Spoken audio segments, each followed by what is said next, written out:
A historic indictment is being applauded across South Florida. Questions are being raised about the timing of it, with many pointing out that the information that led to these charges was known decades ago. Our team coverage continues tonight with CBS News Miami's Jim DeFede live in the newsroom. Jim, of course, many asking, why now? No, that is really the question. As you say, Lauren, all of the information in the indictment is rather old. It's not new. This indictment could have been brought 25 years ago, for instance. So why now? And the short answer, based on talking to my sources, is that this is really about continuing to ratchet up the pressure on the Cuban government, trying to get them to concede to some of the demands that the White House has been making. The White House has been frustrated. The Trump administration has been annoyed that after trying to put some pressure, trying to really create a carrot and stick approach by one, creating the oil embargo around the island, and then two, offering to send humanitarian aid in. All these sort of steps that they're trying to do, trying to get the Cuban government to make some signs of some movement. For instance, releasing political prisoners, allowing for greater economic freedom within the island. None of those steps have moved forward in a way that Donald Trump had wanted.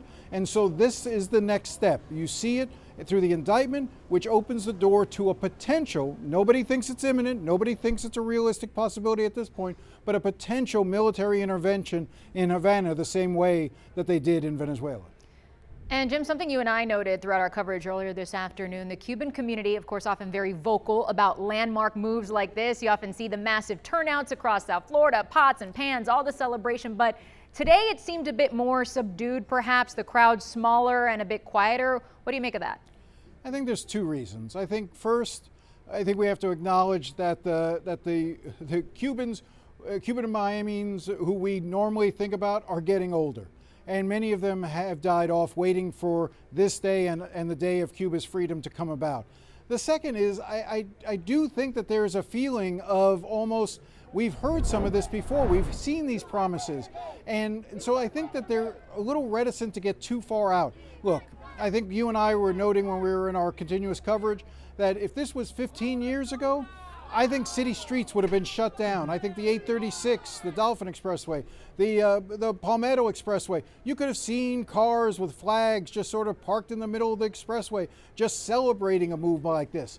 That's not happening right now. And I think part of it is that population is getting older, but also there's a feeling of, okay, but what is the next steps that's going to happen? And we don't have a clear understanding of that, except to continue to try to create this pressure on the Cuban government. All right, we will see what comes of all of this. Jim DeFede, thank you.